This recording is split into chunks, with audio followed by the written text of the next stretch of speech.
Boa noite, igreja. Graça, paz, misericórdia da parte de Jesus, amém? Você corajoso aí que venceu a chuva, venceu talvez o medo aí do Covid, né? E veio aqui para adorar o Senhor. Quantos aqui já foram abençoados nessa noite aí? Já foram, né? Tem culto que a gente sente assim, a presença de Deus é tão real, é tão preciosa, tão gostosa, que o pregador fala assim, se eu não estragar já está bom demais, né? Eu sei que você já foi ministrado nessa noite. Pode se assentar aí no seu lugar.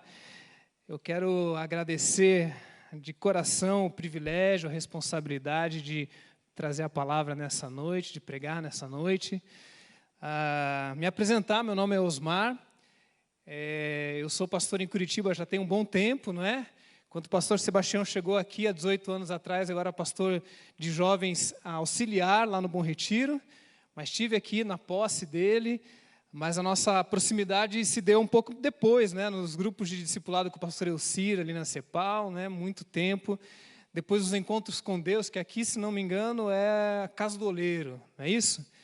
E hoje pela manhã, os que puderam estar aqui pela manhã, puderam também celebrar essa data especial de 18 anos de ministério nesse lugar. Olha, irmãos, com a rotatividade que tem de pastores, de igrejas, né? A média dos pastores ficarem em igreja são 3 anos. 3 anos. No primeiro ano, o pastor é lua de mel. No segundo ano, ele começa a mexer nas coisas. Na terceira, ele coloca a visão. No quarto ano, manda embora. Né? A média é 3 anos. Mas todo ministério, de fato, verdadeiramente relevante, são ministérios longevos, longínquos, como o do pastor Sebastião, da sua família, e que deu fruto no seu filho, que pregou hoje pela manhã lindamente, né? Ilustrando o que é ser um pastor, mas ser um pai, ser um ministro do Senhor. Mas deixa eu só contar uma historinha para honrar também essa data e lembrar algo que aconteceu. Eu estava pastoreando o Bom Retiro há 4 anos atrás, e Deus me deu uma direção de encerrar o ministério ali, mas eu não tinha convite nenhum. Então, é a segunda vez que Deus fez isso comigo. Olha, chegou ao final, eu não sei, eu não vou te dizer ainda para onde você vai, eu só sei que está fechando o ciclo, né? O Christian, que era a nossa ovelha naquela época, lembra dessa época, né? E eu vim num café da manhã de pastores, e o pastor Sebastião me encontrou no corredor aqui nessa igreja, e ele me abraçou. Naquela época, podia abraçar ainda, né? Lembra daquela época antiga? Né? A gente quase não lembra mais, né? E ele disse assim, filhão, né? Filhão, esse filhão, ele já renova a gente, né? Ele falou, filhão, eu sei que você ainda não tem convite, mas se você precisar de qualquer coisa, a Alameda está à sua disposição. E daí ele me abraçou ali naquele corredor, a gente orou, e ele sabia que eu estava sem convite, né? Então eu falei, bom, então acho que de fome eu já não morro, né? Porque um lugar eu tenho para ficar, né? E passou algum tempo, eu fui convidado para ir para Fortaleza.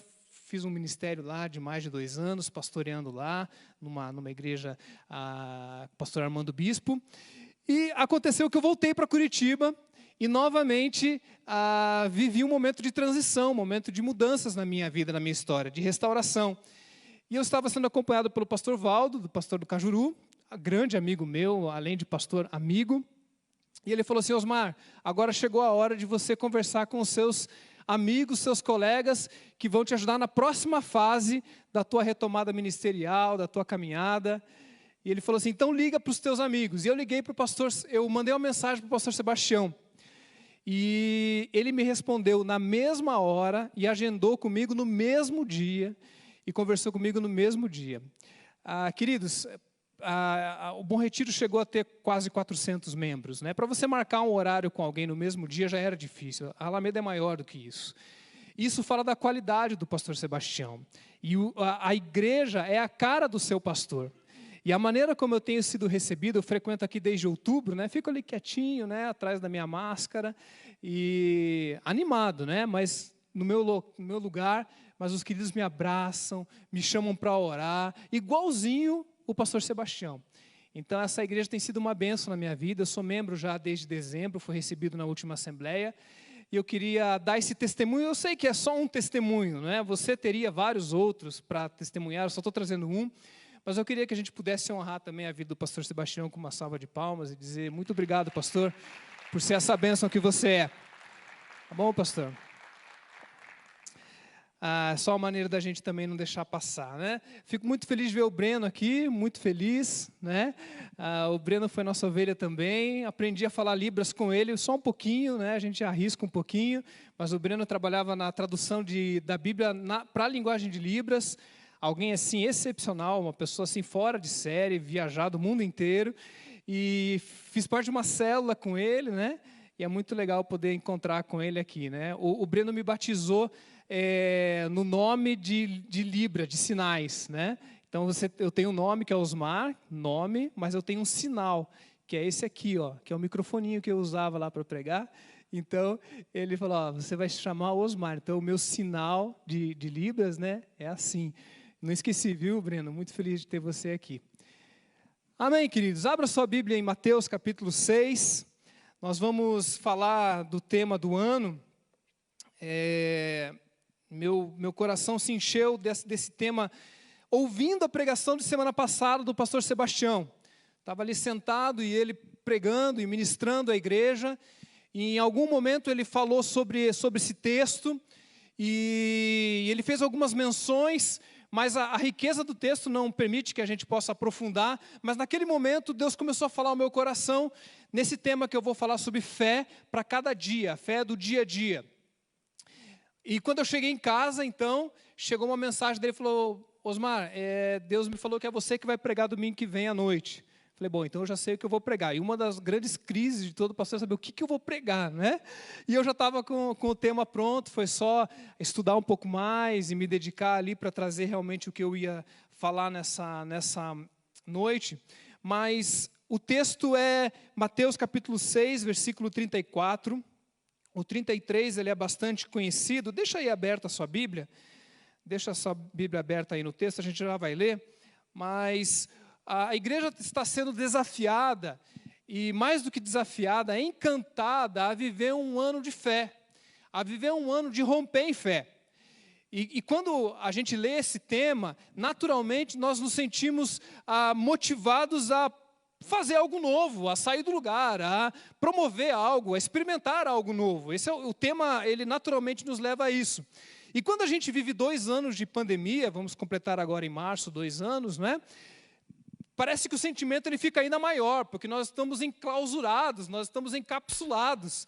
A gente teve que se contentar com um culto no YouTube, né? E graças a Deus porque tem gente que pode ir numa situação difícil, fica lá, assiste, né? A criança está doente, ou você está doente, mas a gente ficou privado de estar aqui, de fazer os eventos, e a igreja sobreviveu nesse tempo todo. Mas parece que rompendo em fé é um tema assim que fala, puxa, é isso mesmo, esse ano a gente tem que avançar, a gente tem que ir adiante.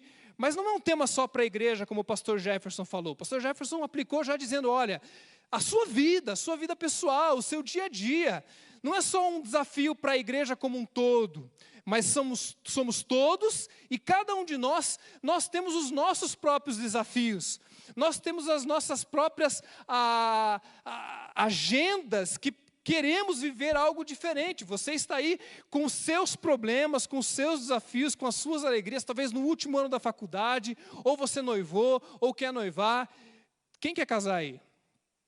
Alguém aí quer casar? Levanta a mão.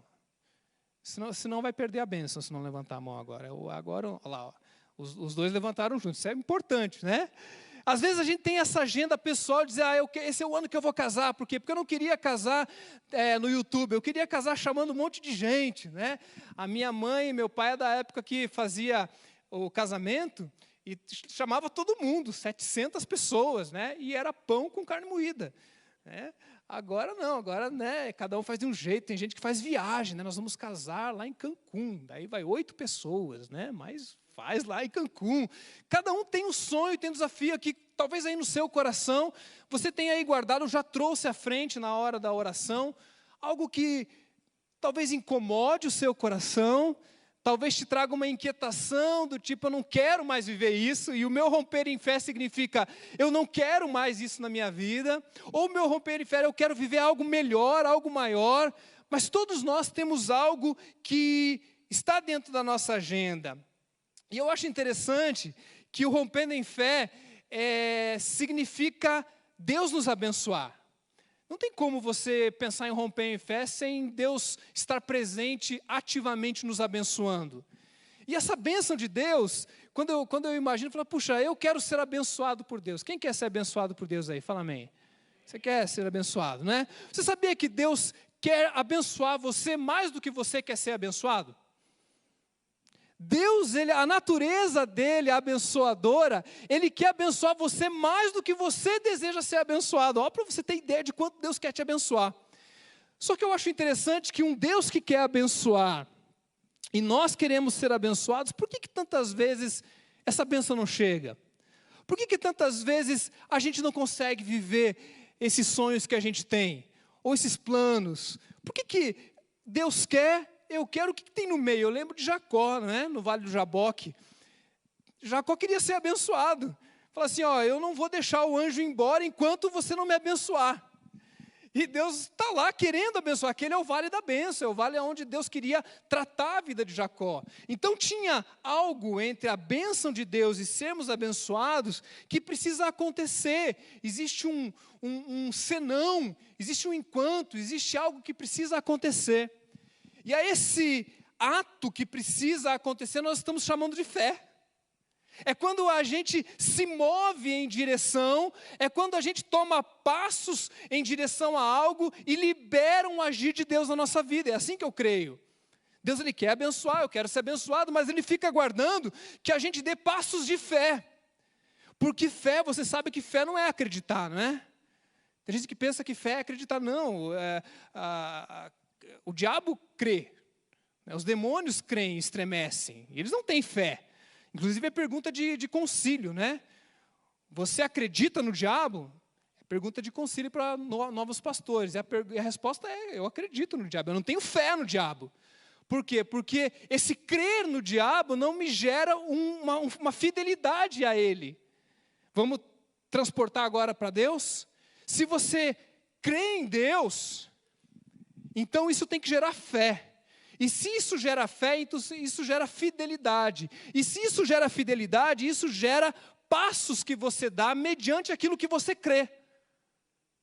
Não há sentido em você dizer eu tenho fé, se não acontece nada na tua vida. Porque daí não é fé, é fideísmo. É algo vazio.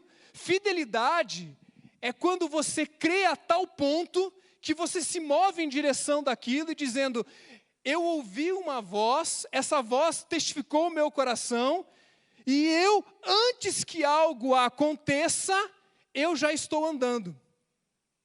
Tem uma ilustração antiga, gente, se você conhecer, não fique bravo comigo não, mas no interior do sertão, naturalmente se orava para chover. E naquelas reuniões de oração, eles iam lá pedindo, Deus, traz uma nuvem aí, porque tem que chover aqui. E uma senhorinha, ela ia de guarda-chuva. E há muito tempo não chovia. Na verdade, fazia anos que não chovia. E a mulher ia de guarda-chuva e todo mundo ficava indignado. E falava assim, mas por que a senhora está indo de guarda-chuva, sendo que tanto tempo que não chove? Falava assim, mas se eu estou orando para chover, e eu creio que pode chover, eu já estou preparado, porque vai ter um dia que quando eu voltar, vai vir todo mundo molhado, menos eu. Fé não é você acreditar tão somente. Começa com acreditar, sim. Mas é quando você começa a tomar passos na sua vida e na sua história, que começam então a permitir o agir de Deus na nossa vida. Queridos, Deus é tão misericordioso que tem horas que Ele faz mesmo sem a gente ter fé. Sim ou não? Tem horas que Deus é tão misericordioso que se Ele esperar a gente fazer algo, o negócio não acontece. Fala assim, Deus, tem misericórdia, porque eu nem participei dessa fé aí. Mas via de regra, Deus ele tem uma caminhada e uma jornada de maturidade na nossa vida, que Ele vai dizendo, olha, eu quero aperfeiçoar a sua fé, eu quero que você cresça a sua fé. Para que você possa crescer a sua fé, você tem que ter experiências. Ninguém cresce a fé ouvindo pregação. Isso aqui é só informação, gente. Você sabia que você pode sair daqui tem gente que fala assim, né? Ah, Deus, que as pessoas que venham aqui possam sair diferente de como entraram. Isso é uma bobagem. Todo mundo sai diferente. Ou sai melhor, ou sai com o coração mais duro. Porque se você não colocar em prática a tua fé, teu coração endurece, sim ou não? Se você não colocar em prática aquilo, queridos, sabe o que muda a sua vida? O que muda a sua vida não é mais um versículo que você decorou. O que muda a sua vida não é mais uma música que você cantou. O que muda a sua vida é aquilo que você decidiu e fez. Sabia que se você tomar talvez uma boa decisão nessa noite, Deus está feliz. Você talvez vai me ouvir pregar aqui 40, 50 minutos e vai esquecer um monte de coisa. Mas você vai tomar uma decisão. E você vai colocar essa decisão em prática. E sabe o que vai acontecer? Sua vida vai mudar. Uma decisão. Uma boa decisão. Talvez a minha oração hoje não era para você decorar os 3 pontos, não. Mas é para você dizer, Deus, o que o Senhor falou comigo hoje? Alguns dizem que você tem 3 dias para fazer algo prático, senão você perde. 3 dias, até quarta-feira, se você não fizer algo prático diante daquilo que você aprendeu aqui, isso vai se tornar fideísmo, uma crença. E crença é o que mais tem. Mateus capítulo 6, se você guardou aí, sabia que eu não ia voltar para o texto, né? Pensava que eu não ia voltar, voltei, né? Portanto, não vos inquieteis com o dia de amanhã, pois o amanhã trará os seus cuidados, basta cada dia o seu próprio mal. Mateus 6,34. Sabe o que eu gostaria de sublinhar nesse texto? Eu gostaria de sublinhar a expressão cada dia. Porque esse texto é um texto cheio de ensinamentos, né? Mateus 5, 6 e 7, Jesus está ensinando, tá falando, olha, o jeito novo do reino de Deus de viver é assim. Ouviste o que foi falado lá no Velho Testamento. Eu, porém, vos digo. E daí Jesus está ensinando, Mateus capítulo 5, 6 e 7. E no meio desses ensinos todos, ele está falando de coisas práticas, do que você deve fazer, do que você não deve fazer, de como você colocar sua fé em prática.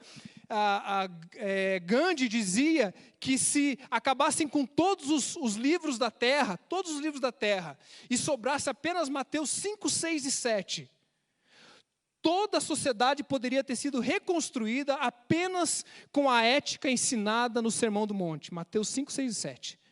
Podia acabar todos os livros, sobrar esses 3, Gandhi, desculpa, né? É o cara que crê, não tem fé, mas crê. Olha só o que esse cara falou. E ele está ensinando um jeito de viver, Jesus está ensinando. E às vezes a gente passa batido por algumas expressões que eu acho maravilhosas, que é cada dia. Existe um jeito da gente viver que não contempla o atacado, mas o varejo da vida. Qual que é essa diferença? Deus não nos fez para viver a vida. Tem gente que acha que a gente vai viver a vida. Queridos, ninguém suporta viver a vida toda. Já viu gente com excesso de passado? Que vem trazendo passado? Já viu gente que vive excesso de futuro? Não tem como, gente. A pessoa que vive com excesso de passado e excesso de futuro enlouquece. Ansiedade, depressão.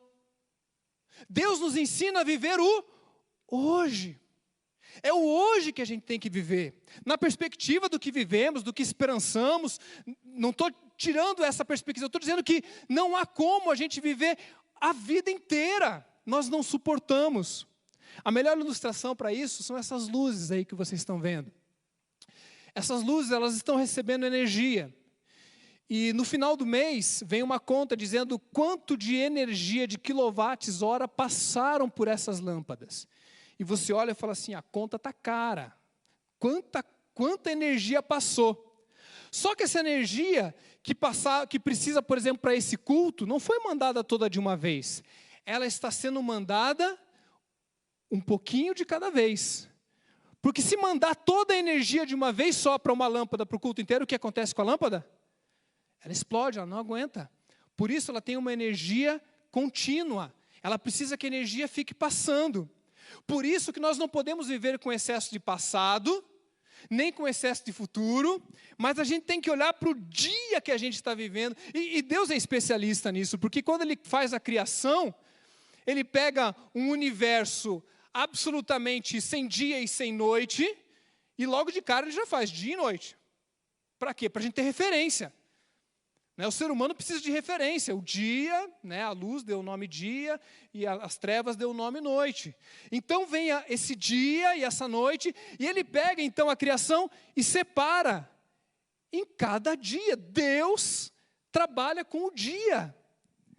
E ele descansa num dia também, na poesia hebraica. A gente não consegue entender plenamente isso, mas a Bíblia diz que ele descansou num dia. Existe um dia do descanso.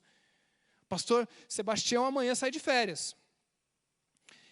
E daí ele falou: Osmar, se você quiser prestar conta disso, daquilo para mim, você pode mandar mensagem. Eu falei assim: não, pastor, não vou te mandar mensagem nas tuas férias.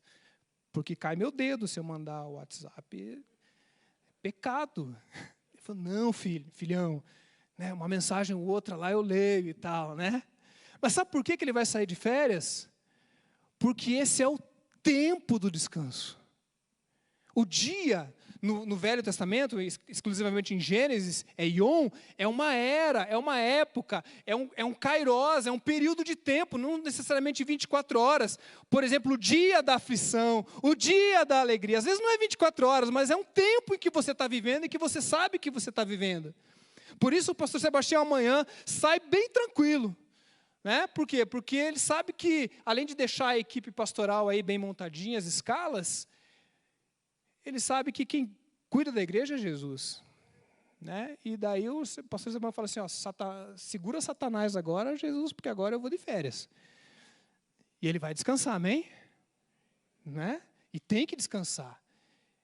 Inclusive, se você não tira o descanso uma vez por semana, um dia, você está indo contra um princípio do Velho Testamento e do Novo Testamento. Pelo menos um dia. Eu já escutei pastor falando assim: eu não tiro folga tem 5 anos. Como se isso fosse algo elogiável. Como assim você não tira folga? E a tua família? E o teu lazer? E o teu contemplar? Porque tirar folga não é só ficar na Netflix, Vai lá, dá tempo para Deus, tempo de qualidade para Deus, Fica lá olhando as plantas, contemplando o Salmo 19, contemplando a natureza. Então, Deus ele quer que a gente preste atenção no dia, numa estação da nossa... Você já percebeu que às vezes a gente está vivendo um momento de luta na nossa vida? Por exemplo, puxa, 2021 foi uma bênção, mas eu tive 3 meses, pastor, que não foi fácil. Foi um tempo. Teve começo, teve meio, teve fim. Mas naquele momento eu posso dizer que foi um dia de luto. Foi um momento de luto. O meu pai, o meu avô foi pastor aqui dessa igreja, pastor Abílio, nos anos 50. E ele faleceu, meu pai tinha 12 anos. Meu pai se afastou da igreja. E ficou 50 anos longe da igreja. E eu já virei pastor e eu pregava e meu pai sentava lá e não vinha no apelo. E eu pregava e ele não vinha. Eu falei: mas não vai aceitar o apelo nem do filho. Afastado, A vida inteira afastado. Até que uma vez a gente levou ele num retiro, num desses encontros com Deus. E eu dizia: Deus, pelo amor de Deus. Se não é no encontro com Deus, vai ser difícil. E o pastor Sebastião pregou sobre a cruz no sábado à noite. E meu pai veio à frente entregando a vida dele a Jesus. E daí ele me chamou assim, eu fiquei ajoelhado ali do lado do meu pai. E daí ele virou para o lado e falou assim: agora eu vou poder morar no céu com você. Meu pai falou para mim, naquela noite da cruz, da conversão dele. Passou mais 3 anos, meu pai teve câncer e faleceu. Nesse meio período eu o batizei. Batizei meu filho cantou no batismo do meu pai. E o pastor Sebastião também pregou no enterro do meu pai. Mas eu vivi o luto do meu pai durante 1 ano e meio, por causa do câncer dele. O luto do meu pai não foi depois da morte, foi antes da morte. Porque quando ele faleceu, Deus promoveu, Deus curou, Deus sarou a vida do meu pai. Mas o dia do luto se estendeu. Você lembra daquela música que dizia assim: com Cristo no barco tudo vai muito bem? Lembra dessa música? Quantos lembram?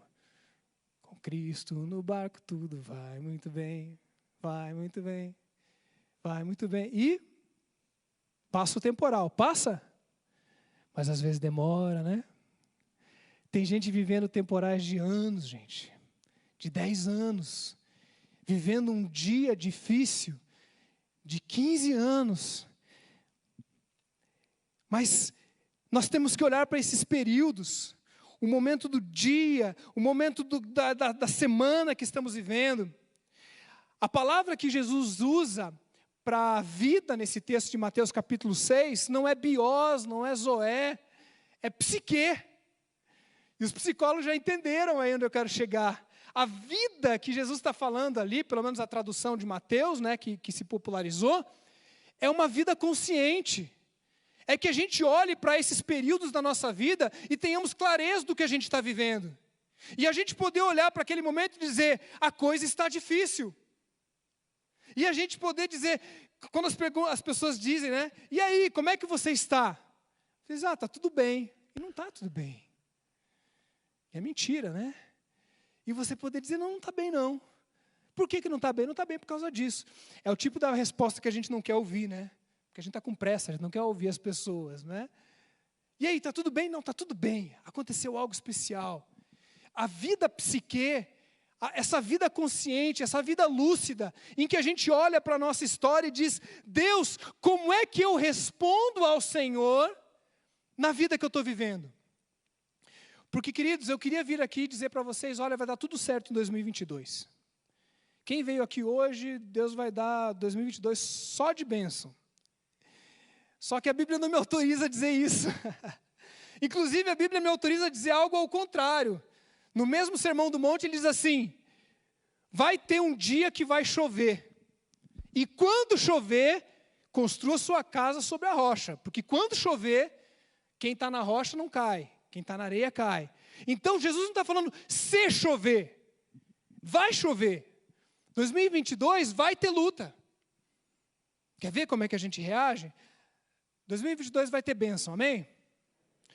2022 vai ter luta, amém? Olha, eu gostei. Essa é uma igreja ensinável, pastor, ensinada. Porque geralmente o segundo amém vem assim, eu não vou dizer amém para desgraça. Né? Eu vou autenticar o negócio. Queridos, não é questão de autenticar ou não, mas de estar lúcido, psique. Olha para a sua vida e seja real. Queridos, não existe Superman. Todos nós sofremos, sim ou não? Uns mais, outros menos. Uns estão com a fé dando rabo de arraia no capeta. Outros estão com a fé desse tamanho. E daí ele vai lá na célula e fala 6 horas. Conhece o crente 6 horas, né? É o crente 6 horas por mim. 6 horas por mim. E olha, o crente 6 horas não é ruim não, viu gente? Eu só acho que o cara fica a vida inteira com 6 horas, ele se acomoda. Porque uma hora ele vai ter que orar pelos outros também, amém, gente? Você vai na célula, a pessoa vem e conta um problema. E você ora pela pessoa.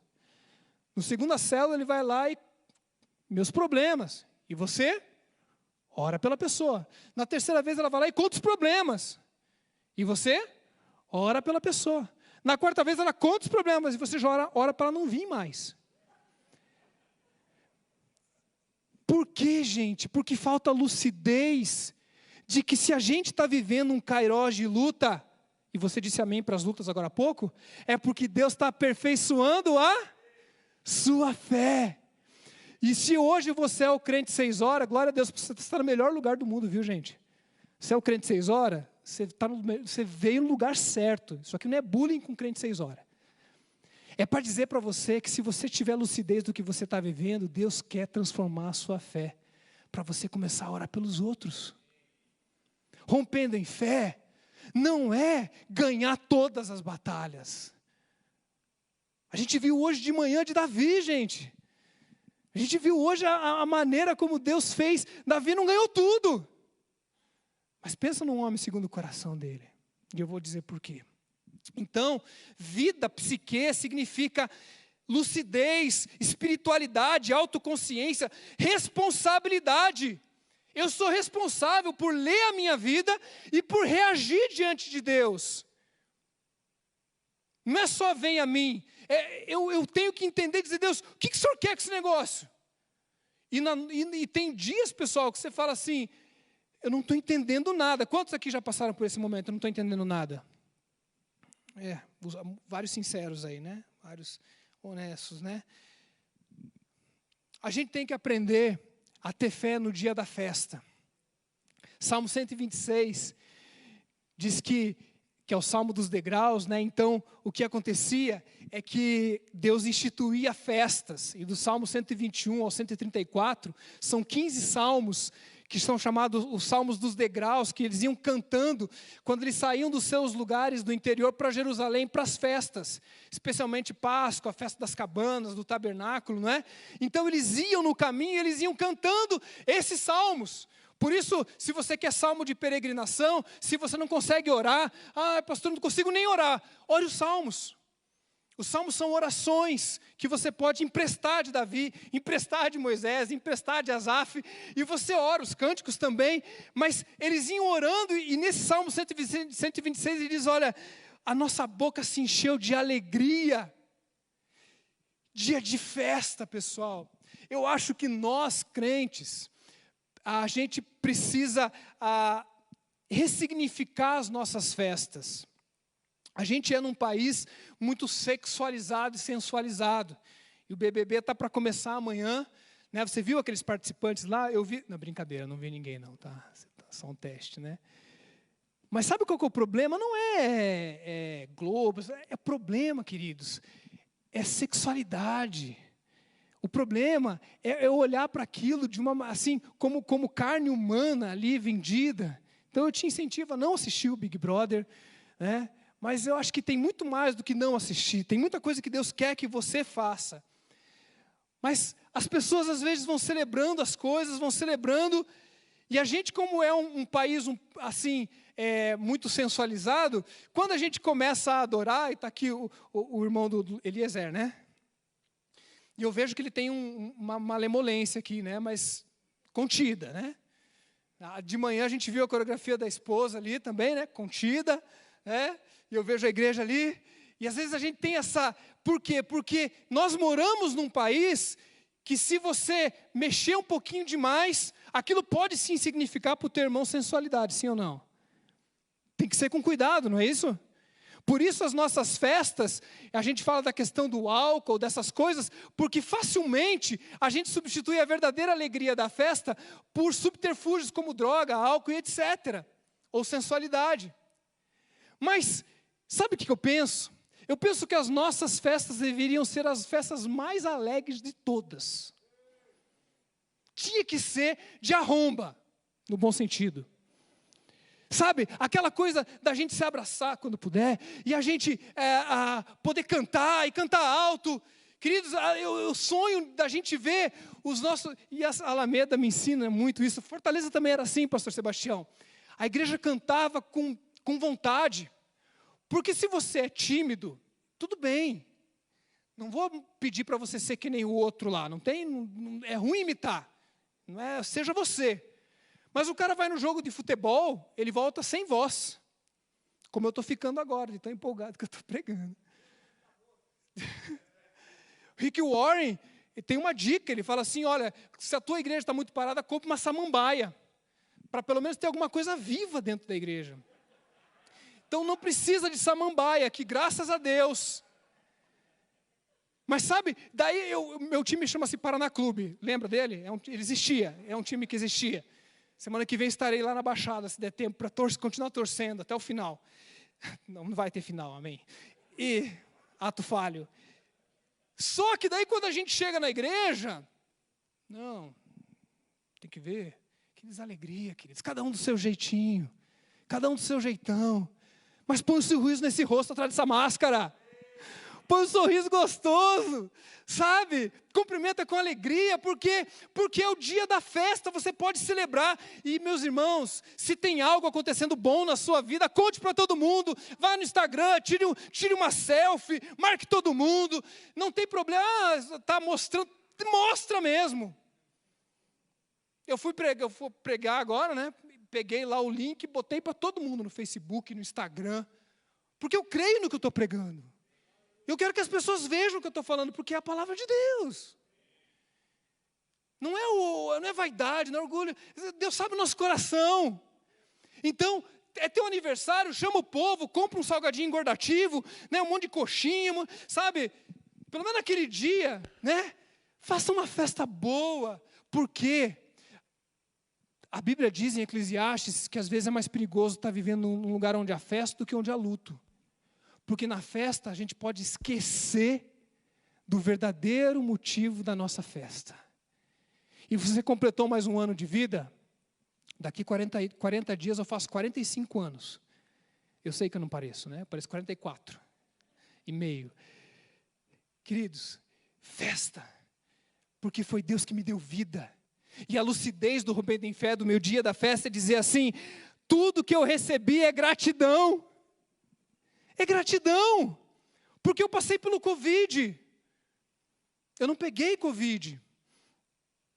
Eu tô vivo, Deus está me restaurando. Um dia eu vou contar meu testemunho, né, pastor Sebastião? Né? É um testemunho assim, que Deus me resgatou do nada, do zero. 45 anos, queridos, eu vou alugar, não sei, porque não tem dinheiro, né? Mas faça aquilo que cabe no seu bolso. Faça uma festa, aniversário de casamento, faça festa, aniversário do seu filho, né? Um emprego, começa a arranjar motivo para agradecer. Isso é romper em fé, sim ou não? Isso é romper em fé. No dia da festa, Deus manda a gente celebrar, faz um calendário judaico, não perca a chance. A fé transforma o dia bom em gratidão. A lucidez reconhece, todos os benefícios vêm de Deus. Tudo vem de Deus. Segundo, no dia mau, Efésios 6,13, não precisa abrir, diz que a nossa luta, a gente precisa se armar da armadura de Deus, porque vai vir o dia mau. Eu acho essa expressão de Paulo assim, forte demais, para que vocês possam resistir no dia mau. Sabe o que Paulo está dizendo?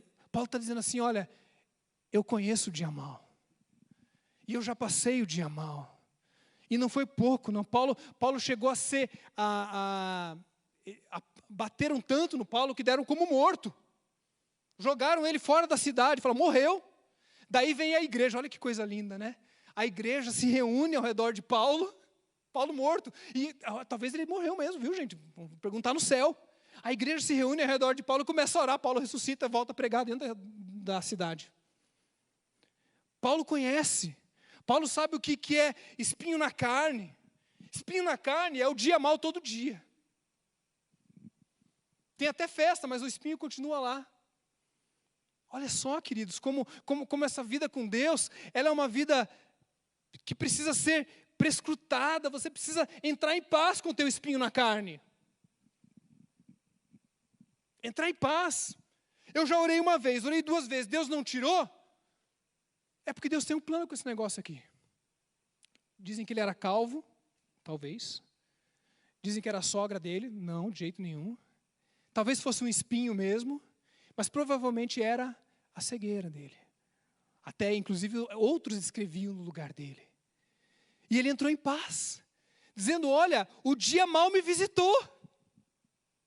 E eu preciso reconhecer que tem um espinho na carne.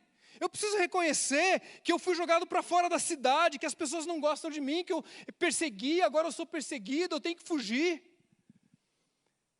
A fé não é para evitar o dia mau, queridos, presta atenção nisso. Romper em fé não é para evitar o dia mau. Eu não estou aqui vendendo um evangelho que vai fechar o seu corpo. Isso é outra religião. Isso é outra fé que fecha corpo. A gente não fecha corpo aqui. Tá certo, pastor? A gente não fecha corpo aqui. Sabe o que a gente faz aqui? A gente ensina as pessoas a viverem uma vida com Deus, pastor Jefferson já falou, e crescer e amadurecer, a ponto dela viver o que ela viver. Ela vai resistir no dia mau. Eu olho o Salmo 121 e para mim é um dos salmos mais lindos do mundo. Um salmo que o pastor mandou eu ler em dezembro. Medite no Salmo 121. Daí lá vai eu meditar no Salmo 121. Maravilhoso. Mas a gente tem que ressignificar aquele salmo. Por quê? Porque se no Velho Testamento Davi estava falando de lutas que vêm e alcance e Deus livra, no Novo Testamento essas coisas vão chegar na nossa vida, mas elas não vão mudar a nossa essência. elas não vão roubar o nosso caráter. Elas não vão roubar a nossa fé, antes vão aumentar a nossa fé. Quanto mais paulada eu levo, mais fé eu tenho no Senhor. Rompendo em fé, meu amigo. Não é uma mensagem que vai fechar o corpo, que vai evitar o escudo da fé. No mesmo texto que nós lemos em Efésios, né, o escudo da fé, não é aquele que não vai permitir que a dor não chegue, que a luta não chegue, que o desemprego não chegue. Mas Deus vai te sustentar mesmo desempregado. Foi isso que eu aprendi hoje de manhã com a irmã, que eu esqueci o nome dela aqui. Que há muito tempo a conheço também aqui na Alameda. Nem o que beber, nem o que comer, nem o que vestir. Não tenha medo.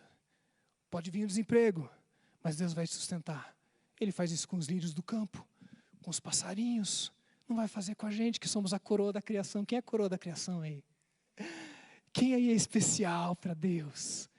E eu olho então para o dia mau, e esse texto me fala desse escudo, e nós precisamos então ressignificar e reconhecer que amar a Deus e ser fiel, isso é a fé prática, não nos blinda no dia mau, ou de uma época difícil, ou da doença, ou do abandono, ou da depressão.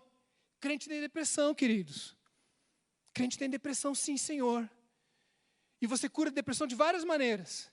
A primeira sempre é oração. Sempre ora, sempre. Oração para qualquer coisa. Mas pode ser com psicólogo, com psiquiatra. Mas crente também passa por isso. O crente passa por uma coisa chamada noite escura da alma. E sabe o que acontece? Deus permite. Sabe como é que Jesus foi parar no deserto? O Espírito levou ele para o deserto.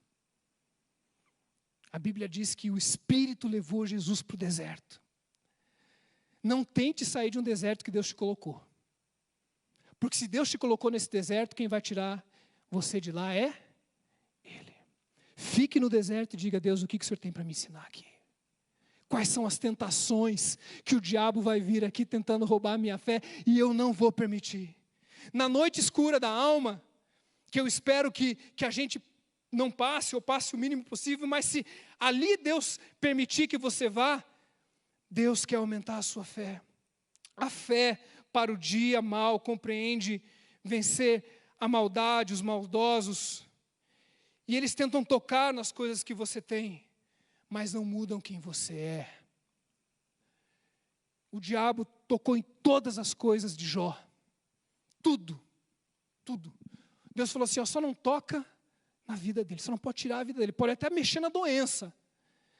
Ficou com lepra. Filhos, tudo, toca tudo. Sabe o que Jó disse? Jó diz assim: o Senhor deu, o Senhor tirou, bendito seja o nome do Senhor. A fé de Jó é essa que eu quero. Não é aquela que dá certo. Porque quando der certo, eu vou fazer festa. E quando não der certo, eu vou fazer algo que a Bíblia me ensina a fazer, que a gente não pode esquecer. E aqui eu vou encerrando. Que é lamentar. Interessante, né? A fé transforma a reclamação em lamentação. A palavra lamentação no português nos dá uma percepção negativa. Está se lamentando, vive se lamentando. Só que a gente usa lamentação como igual a reclamação, mas lamentação não é reclamação. Reclamação é quando a gente fala do problema. Do problema. Já viu gente que adora o problema? Problema, só fala do problema, meu problema, tudo meus problemas. A pessoa é obcecada pelo problema. E depressão, e doença. Até a hora em que Deus fala, vira teu rosto para mim.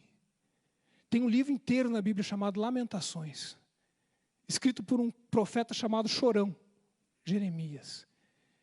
E o Jeremias, no começo do livro dele, fala assim, maldito dia em que eu nasci. Pensa num cara que lamentava. Mas sabe o que é lamentar? É você pegar a tua reclamação e entregar para Deus. E você fala, Deus, tá ruim.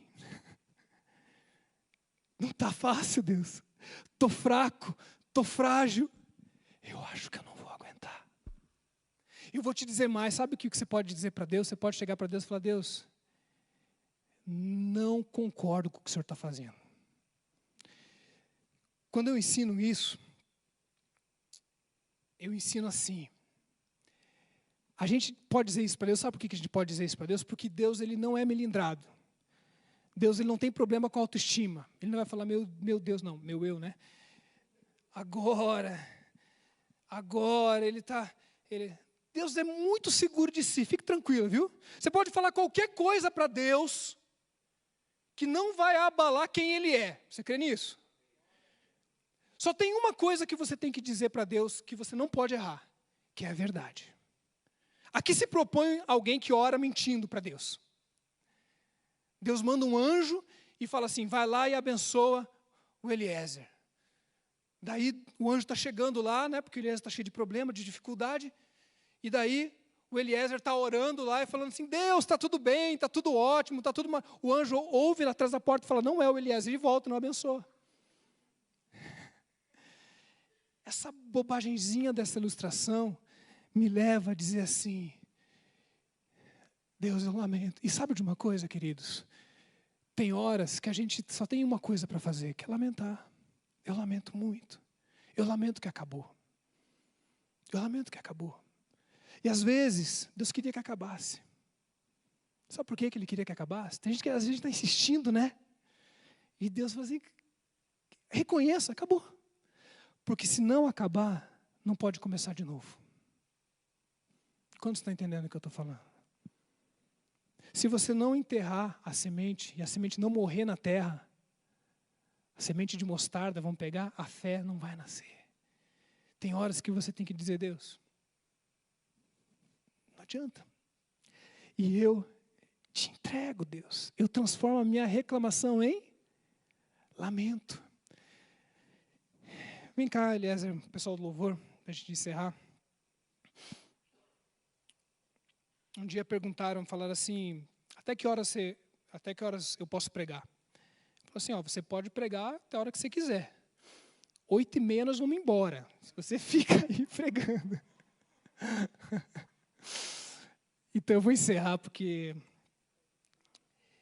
depois que Jó caminhou tanto com Deus e viveu o dia mal, e Deus, ele ia restituir tudo, mas Jó ele tinha que passar pelo enfrentamento dos amigos, até o ponto que ele ia dizer lá na frente, antes eu te conhecia de ouvir falar, mas agora de contigo andar, mas tinha que andar. O vale da sombra da morte, o vale da doença, da dureza. Quando eu vejo esse fator espiritualidade, eu vejo Jesus. E Jesus, ele teve um dia em que ele perdeu o melhor amigo dele. O melhor amigo dele. E o melhor amigo dele, né, ele tinha vários amigos, mas a Bíblia deixa assim claro que Lázaro e as irmãs era muito chegado. Ele ia lá para Betânia para poder comer um bolo de fubá lá, com o que eles comiam lá, pão asmo. E daí Lázaro morre. E sabe o que Jesus faz quando Lázaro morre? O que Jesus faz? O que o texto fala? Jesus chorou. Lindo, né? Eu fico imaginando as pessoas ao redor falando assim, Jesus, mas o senhor não vai ressuscitar ele lá? Por que o senhor está chorando? O senhor vai ressuscitar, né? Por que está chorando? Porque ele está morto. Meu amigo morre, eu choro. Meu amigo ressuscita, eu faço festa.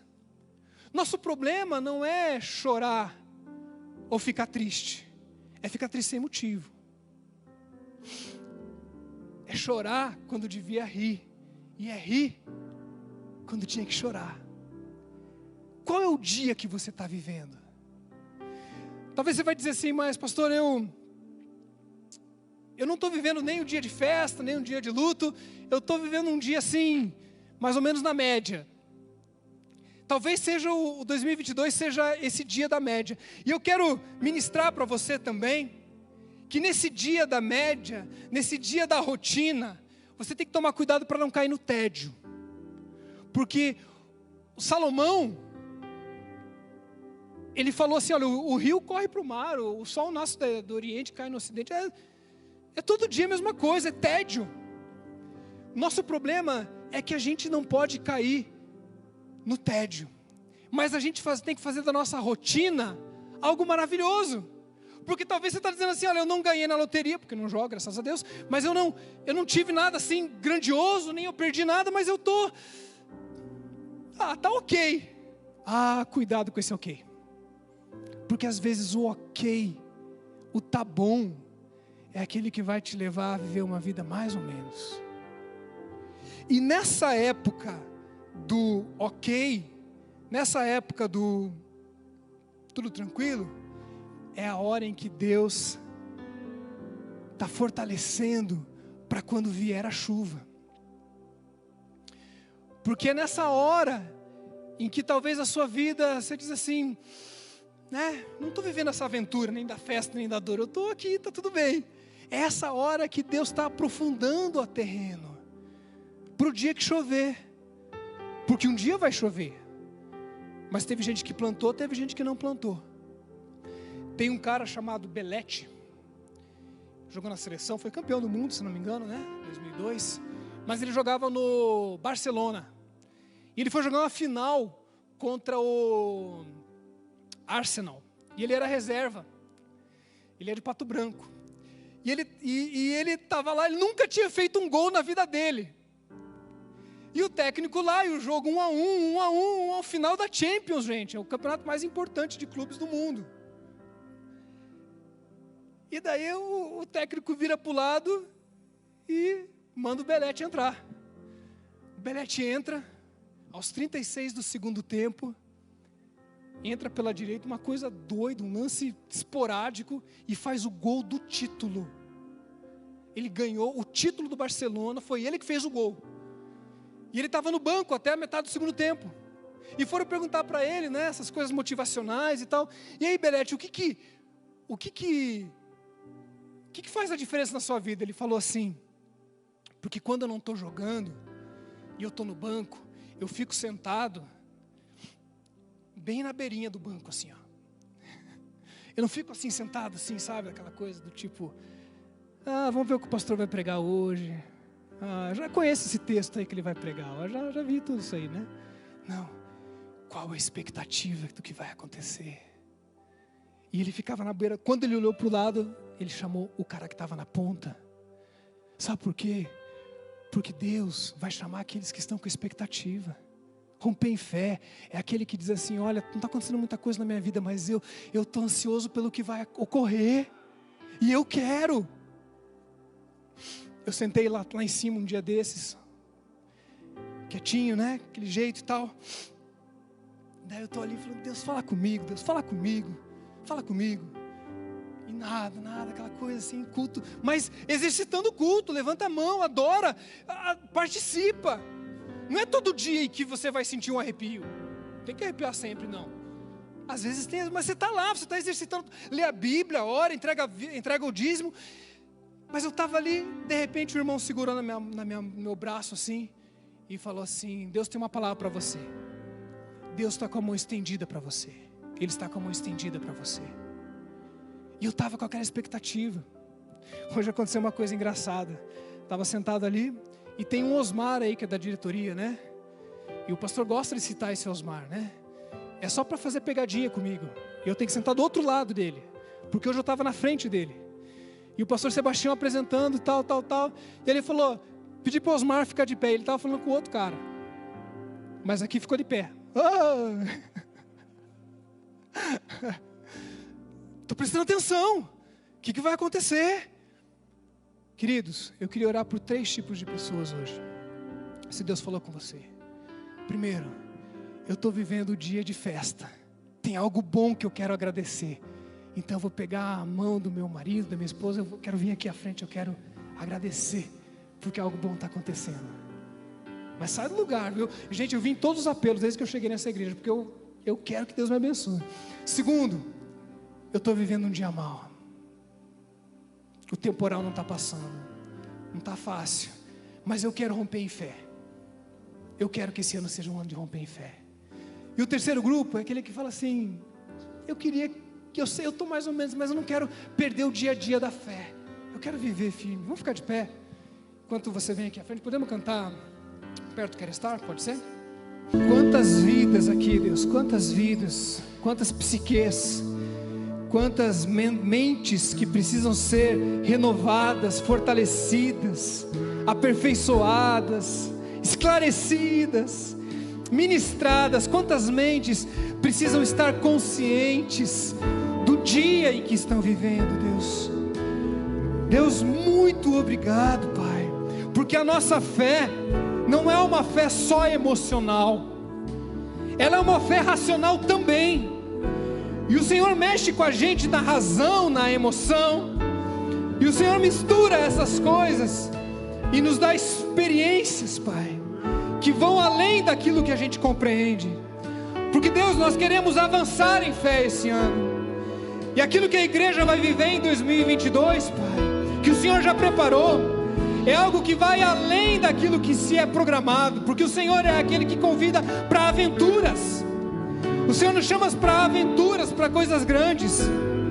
Mas, Deus, eu quero orar por cada família aqui representada, Pai. Deus, eles estão representando outras pessoas aqui, Deus, e eles vieram à frente porque algo falou à sua consciência. Mas eles só vieram à frente porque algo falou ao seu coração, Deus. E, Deus, eu oro para que pelo menos uma decisão, Deus, prática, uma decisão, mais do que uma piada que eu contei, mais do que uma ilustração do que eu contei, mais do que mais uma música que foi cantada, que pelo menos uma decisão firme, e que vai acontecer amanhã de manhã, e terça-feira vai acontecer de novo, e quarta-feira de novo, e todos os dias nós vamos romper em fé, Deus. No dia da festa, Deus, nós vamos fazer uma grande festa ao Teu nome, e vamos dizer: há motivo de júbilo, há motivo de festa, grandes coisas fez o Senhor por nós. Por isso estamos alegres, somos o povo mais alegre. O céu, a graça, a salvação. Mas, Deus, no dia da noite, no dia que se chama noite, no dia da escuridão, na noite escura da alma, quando a tempestade demora para passar, tudo continua bem dentro do barco, porque o Senhor está no barco.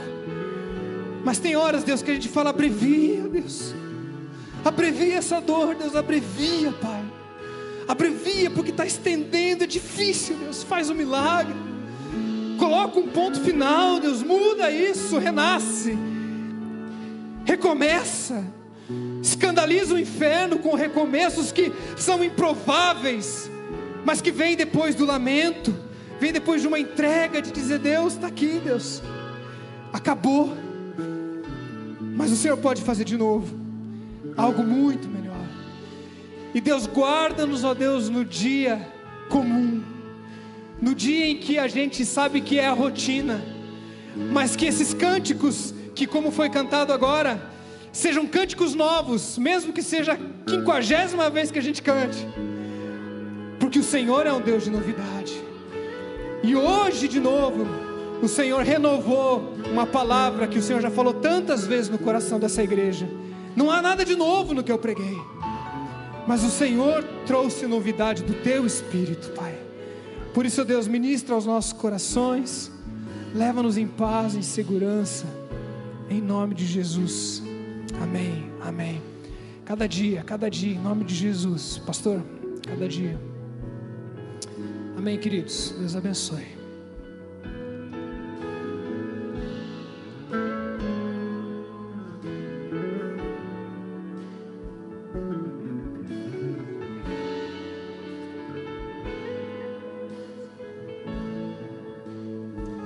Aleluia. Meus queridos, estamos então finalizando o nosso culto. Eu queria pedir só que a igreja, ainda em pé, coloque as mãos assim, para darmos a bênção e nos despedirmos na graça e na paz de Jesus. Você que está em casa, vou pedir que você também faça isso. Você ficou até agora na transmissão, estenda suas mãos assim, como no ato de quem recebe. Que o amor de Deus, nosso Pai, que a graça redentora, transformadora do nosso Senhor Jesus Cristo, que as consolações e a comunhão do Espírito Santo seja sobre você, meu irmão, sobre sua casa, sobre sua família, hoje, até que Jesus venha. Amém. Amém? Então, coloque em prática aquilo que o Senhor falou. Abrace aí alguns irmãos daquele jeito que você sabe, meio distante ainda, mas converse, tenha um tempo de comunhão. Deus abençoe, uma boa semana. Nós encerramos aqui a nossa transmissão. Vão na graça, na paz de Jesus. Uma boa semana a todos. Até semana que vem.